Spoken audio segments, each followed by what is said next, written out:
SEP Fanfic Readings presents 1,000 Words by Olive Juice 28.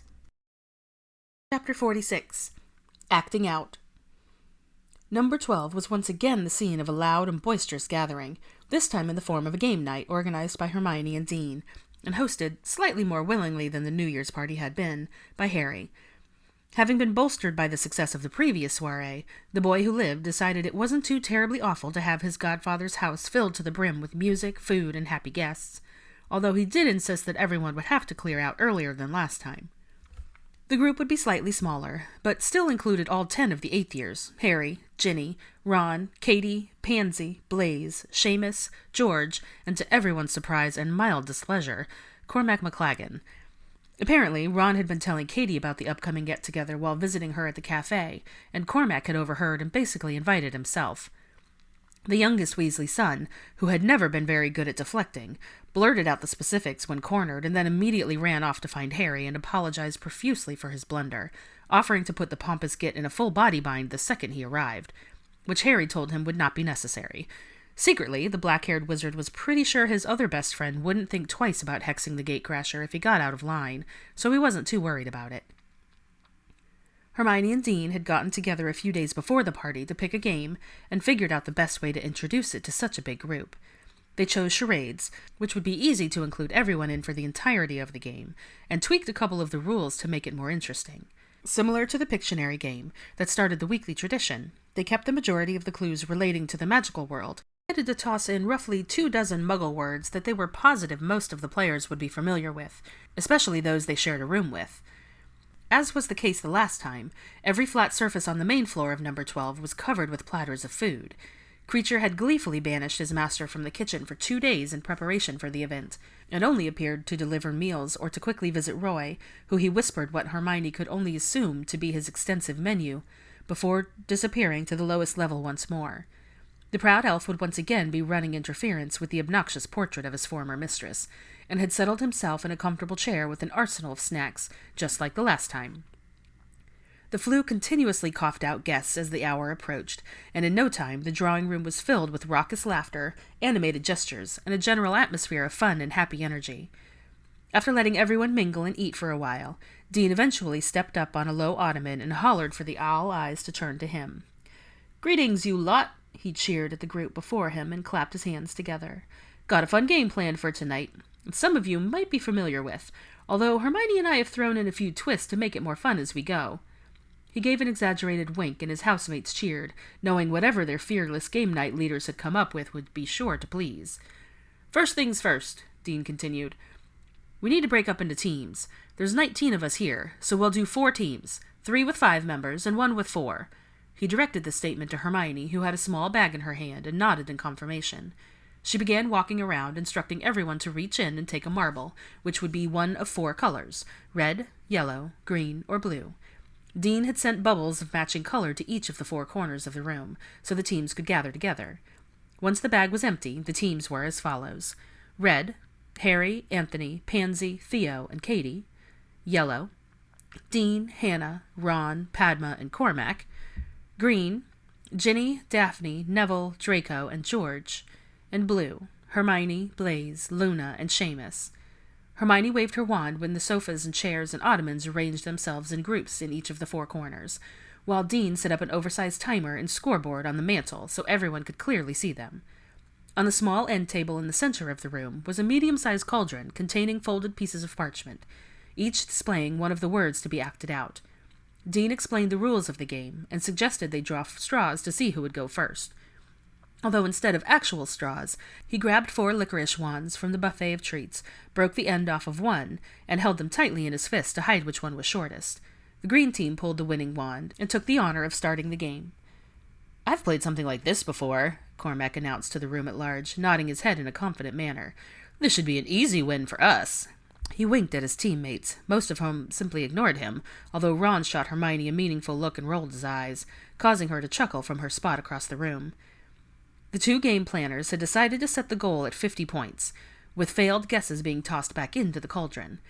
They also decided to add a few challenges throughout. Once the first team reached 25 points, which was the blue team, the amount of time given each round was cut in half. This caused a mild panic, particularly for the yellow team, since Cormac had proven to be absolutely wretched at thinking quickly, and usually took up most of the allotted time simply trying to figure out where to start.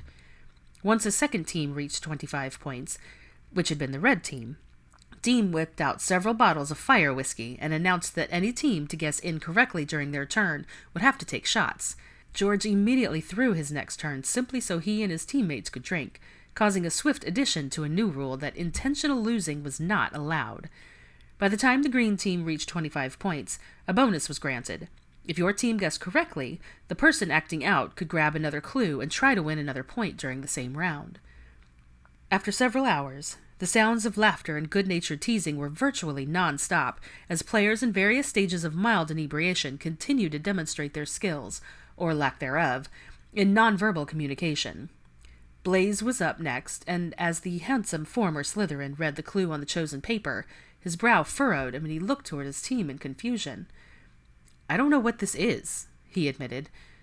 It had been decided that any unfamiliar word could be either tossed back into the cauldron, or the player was allowed to request help from someone not on their team, most often being Hermione or Dean, since Muggle phrases were usually what tripped people up. As a result, Dean stepped up and peered over Blaze's shoulder, immediately snickering upon reading the charade. He looked at Hermione for clarification. "Can I take him in the other room and show him? Or am I only allowed to use words?" Hermione had no idea what the clue could be, having lost track of how many of the Muggle terms had already been played, and also thinking everyone was too buzzed to care at this point. She waved her hand in the direction of the front hall, and both wizards exited for a brief consultation. Everyone else promptly began the 10-second countdown, which was all the time allowed for help, and the boys came rushing back in with 1 second to spare. "Okay," Blaze huffed and bounced on the balls of his feet. He looked at his team with wide, nervous eyes, silently begging them to guess correctly. The timer flipped over, and he held his arms out to the sides, parallel to the ground, while widening his stance to his feet were shoulder-width apart. Then he began slowly rotating his hips in a circle, his face a mask of concentration on his brow furrowed once more, and he stuck his tongue out between his lips. The usually suave and perfectly mannered pureblood looked absolutely ridiculous, sending everyone in the room into hysterical fits of laughter.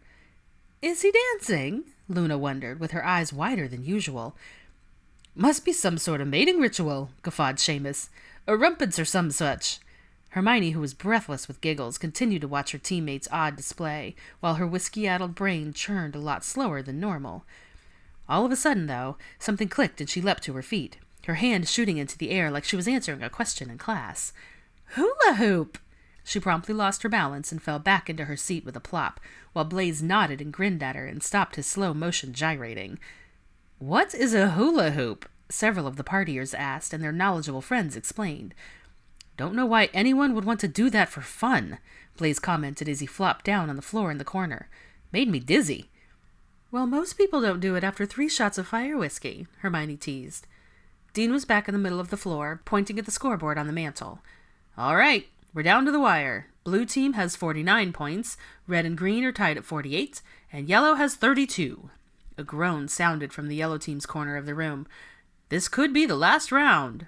George made his way to the cauldron, stuck his hand in and made a big show of swishing around the remaining clues. He pulled one out, read it quickly, and a thoughtful look crossed his face as he stared at his teammates for a second. Shrugging, he pocketed the small piece of paper and nodded at Dean, who started the timer once more. He waved his hand as if holding a wand, the signal that they had all agreed to use if their clue was a spell, causing all 4 of his partners to nod in understanding. He pointed at Neville, who looked terrified for a moment, and then continued miming, putting on a hat and gloves, and started walking around, swaying his hips in a feminine fashion. "Neville's a girl?" Daphne blurted out, earning herself a friendly poke in the arm from the former Gryffindor. "No, but someone he knows," mused Draco. "Hannah?" asked Ginny as George continued to repeat his motions, using flapping fingers as he mimed the hat again.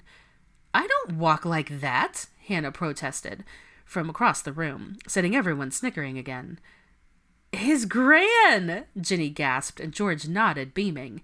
He then made the spell gesture again, pointed at Neville, and stood imposingly in front of him, glaring down at the wide-eyed wizard. "Why do you look like Snape?" Neville muttered hoarsely, his face paling, to which George put one index finger on his nose, and pointed his other one at his confused teammate. "Oh, wait!" Ginny squealed. It's when the boggart was Snape and he turned into him wearing his Grand's clothes. Again, George grinned widely and gestured in the come on fashion. Ridiculous! Shouted Neville, jumping up out of his seat and punching the air. Yes! Bellowed George as he lunged back to the cauldron to get another clue, seeing as there was still time to try. He pulled out a second piece of paper, and a wicked gleam crossed his face. He marched right up to Draco, pointed at him, made the spell motion, and then cradled his arms as if holding something small and petting it. A cat? Daphne asked. George shook his head, pointed at Draco again, and then raised and lowered his arm as if making something go up and down. Oh, Merlin's soggy pants. Is it a ferret? Draco asked with extreme exasperation. Yes! George roared, just as Dean yelled, "Time's up!" from the opposite corner. But the clue had been solved, and the green team was victorious. All 4 of the other winning team members leapt out of their seats, some more unsteady than others, and converged on George, who grabbed Draco in a rib-crushing hug as he started hopping in a circle and chanting rather loudly. "We won! Hooray for the ferret!" Everyone burst into laughter, even Draco, who was red-faced and mortified, and the rest of the teams joined in congratulatory celebrations, all except for Cormac, who was snoring on the floor behind the couch where his team had left him for the last several rounds, realizing they did much better without his help, even if they'd already had 5 shots of fire whiskey. Each of the green team players was awarded small purple tokens that had a W embossed in the center in gold. "Ah, forgot about these," George exclaimed. "You are each holding a 10 Knut token for the shop, good for any Weasley Wizarding Wheezes products. Since I clearly don't need credit at my own store, I'm awarding this to you." He turned to Dean and made a grand display of presenting it to his former housemate, for coming up with the idea to use these as prizes. Dean grinned and put the token in his pocket. "Thanks." "All right, everyone." Hermione stood up on one of the chairs and waved her hands over her head. "That concludes the game, but you are more than welcome to stay and hang out, and help yourselves to more food." The guests didn't need to be told twice, and almost everyone made their way towards the still heaping platters of snacks covering the dining room table and several other surfaces nearby. She waved her wand, and the furniture returned to its normal positions, and even was thoughtful enough to levitate the still snoring Cormac to a chaise lounge in the corner so he wouldn't get tripped over. She turned to find Draco approaching her, a plate full of food in each hand. As he got closer, he picked up a small sandwich and held it out to her, which she happily accepted. "Thanks," she mumbled around a bit of chicken and ham. He chuckled and shook his head. "So, whose idea was the last clue?" He pinned her with a mockingly stern glare, which only made her laugh. "It must have been Dean." "No, really!" She held up her empty hand as if swearing to tell the truth. "I helped him come up with 200 clues, but he insisted we needed more, so I told him to feel free to add however many he surmised it to be enough." Draco rolled his eyes and huffed. "Hey, you won!" She nudged him with her elbow, taking another bite of her sandwich. "Yeah, but at what cost?" He sighed dramatically. "My dignity is in the toilet again." "That's assuming you had any to begin with," she teased, earning a vicious side-eye from him, but she knew he wasn't even remotely angry. Popping up on her tiptoes, she leaned in to whisper, "Let me know if there's something I could do to help bolster your damaged pride," before pressing a soft kiss to his cheek and sauntering off to find something to drink. Draco's cheeks had flared red at her words, and his heart rate skyrocketed as extremely vivid images flashed through his mind, none of which were appropriate with a house full of people. By the time he had come to his senses and turned to see where she went, she was already on the far side of the dining room, though she still managed to catch his eye and wink at him while she chatted with Ginny. He grinned at her, knowing he looked like an absolute sod, and shook his head as he turned back around, only to find Blaise standing right next to him, watching him with a knowing smirk on his attractive face. "What?" Draco huffed. "You're hopeless, mate." Blaise grinned widely. "Absolutely gone." Draco didn't need to ask what his friend meant and simply shrugged while taking a large bite of a pastry. "She makes you happy?" Blaise studied him closely and waited patiently for him to finish chewing and swallowing before answering. "Happier than I ever thought I would be," Draco answered honestly, his eyes on his plate. "Happier than I deserve." "I don't know about that. You deserve to be happy just like everyone else. I'm glad for you, truly." Draco looked at him then, knowing his friend didn't often make sentimental remarks like that, usually sticking to surface-based observations or sarcasm. Blaise let his gaze wander around the room for a moment. "Now, if you could just help me land some of that happiness for myself," He trailed off as his eyes fixed on a specific point of interest. Draco followed his line of sight and realized who had caught his friend's attention. "Padma?"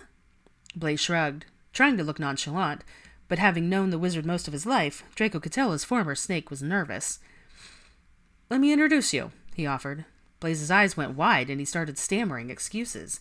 "Seriously, mate, it'll be fine. She's nice and friendly, very smart, and she enjoys writing as a hobby." He knew this would further spark his friend's curiosity, since Blaze considered himself to be a bit of a poet. An aristocratic eyebrow was arched at him, so he grabbed Blaze's elbow and gently steered him across the room, where Padma was talking animatedly with Pansy and Daphne. "Sorry to interrupt," Draco inserted himself into the conversation, "but Padma, I was trying to tell Blaze about the 18th century author you were referring to last week at breakfast, but I couldn't remember his name." Padma blinked at him with wide, dark eyes for a moment, clearly taken by surprise at the abrupt change of topic. As she tapped her chin in thought, Draco met Daphne's narrowed stare, knowing she was well aware that something was brewing, and gave her the briefest of nods. "I think Theo and I were talking about Robert Louis Stevenson at one point," she mused, and Draco jumped on her train of thought. "Yes, that's the one. He wrote the one about the treasure map, right?" "Well, it's more than that, but yes, Padma began, but Draco interrupted her. "Brilliant. You can explain the plot to Blaze. I'm rubbish at remembering things like that." And he swiftly turned and ushered a silently giggling Daphne and a rather put-out Pansy away from the newly acquainted pair. "What on earth was that about?" Pansy groused as she followed the two blondes across the room. "Blaze wanted to meet Padma," Draco explained as she sank into a spot on the couch and continued to enjoy his plateful of snacks. Daphne poked him in the arm, almost causing him to drop his pastry as she settled in next to him. "You're not rubbish at remembering anything, Mr. Top of the Class, but nice way to introduce them," she chuckled. Pansy, in the meantime, had flung herself dramatically into the chair across from them and heaved a great sigh. "What's the matter, Pans?" Draco humored her. "Everyone's pairing up," she whined. "What are you on about?" "Oh, pish. You have Granger, Theo's got Looney, Daph's got Oliver Wood." "I have not!" Daphne exclaimed, her cheeks flushing at once. "Do you mean to tell me he hasn't written to you since New Year's?" Pansy pinned her with an accusatory glare. "Well, I mean," Daphne waffled. "And the friend you met in Hogsmeade 2 weeks ago, that wasn't him?" The interrogation continued. "What?" Now Draco was intrigued, and shifted to look his housemates full in the face, taking stock of her wide eyes and fidgeting hands. Daphne buried her face in her hands and let out a low groan. "It's not anything yet. We're just getting to know one another." "That's great, Daph." Draco grinned at his friend, completely surprised, but happy for her all the same. "Yes, bloody fantastic," Pansy snarked.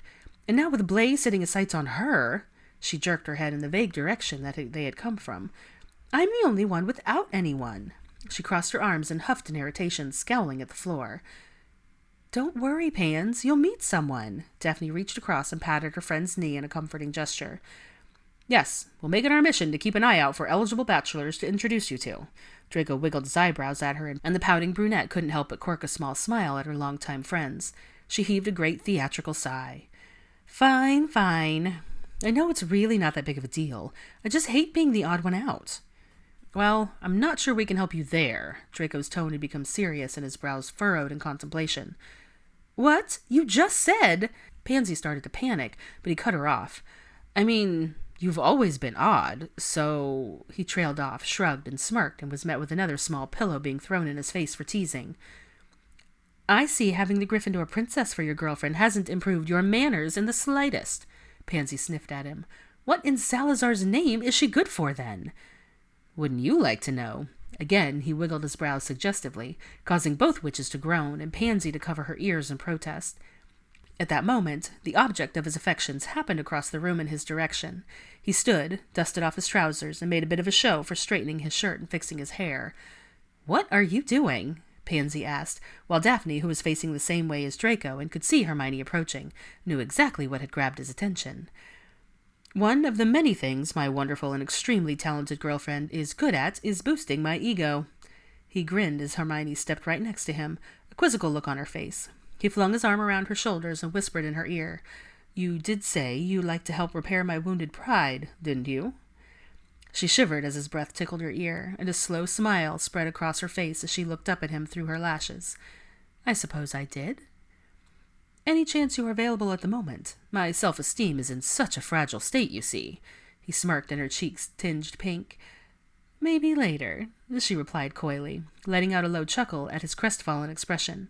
Right now, I have to go feed Roy. Who's Roy? Pansy asked. My pet puff mouse.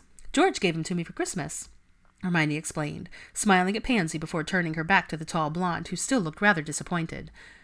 I suppose you could come with me if you want. She took several steps towards the hallway and the stairs, while Draco remained where he was, looking confused. Why would I want to... His eyes went wide, as if a light bulb had just gone off, and he almost tripped over his own feet in his rush to follow his curly-haired witch, who was now giggling as she continued on her way. Well, I guess he's gone for the rest of the party. Pansy rolled her eyes at Daphne, who was chuckling over the whole scene. Enjoy your snog session, she hollered as the couple reached the first landing, causing several other party guests to stop talking and glance around, trying to figure out who she was talking about. But Draco just shot her a wicked grin and two-fingered salute before he disappeared from view. Who's off for a snog session? A low voice rumbled behind Pansy, and she turned to see a still bleary-eyed Cormac standing there with a full plate of food and a mildly bemused look on his face. Before she could respond, he came around and plopped himself in the chair next to hers and turned to look at her, his gaze roving over her entire body and settling on her face with an appreciative smirk turning up the corner of his mouth. I'm Cormac McLagan, he offered by the way of greeting before plucking a dark chocolate truffle off the pile of snacks in his possession and offering it to her. You look like someone who'd enjoy indulging in dessert first. Daphne braced herself for the explosion that was sure would come, since Pansy didn't appreciate anyone patronizing her, and Cormac was known to be a smarmy git with about as much subtlety as a mountain troll. To her immense surprise, however, Pansy simply glared at the cocky Gryffindor for a second, before taking the offered sweet and popping it in her mouth. Cormac gave a satisfied huff and scooted his chair slightly closer. So tell me, he leaned in towards the pretty pureblood, who's barmy enough to leave you sitting here all alone this evening? Daphne almost choked, partly due to Cormac's blunt approach, but mostly in shock, as Pansy once again did not respond as she typically would, instead shrugging daintily and twirling a lock of her hair around her finger. Deciding her presence was no longer needed, she slipped away as the sandy-haired wizard launched into a list of all his amenable qualities, and wandered off to see how some of her friends were faring on what was turning out to be a very interesting night.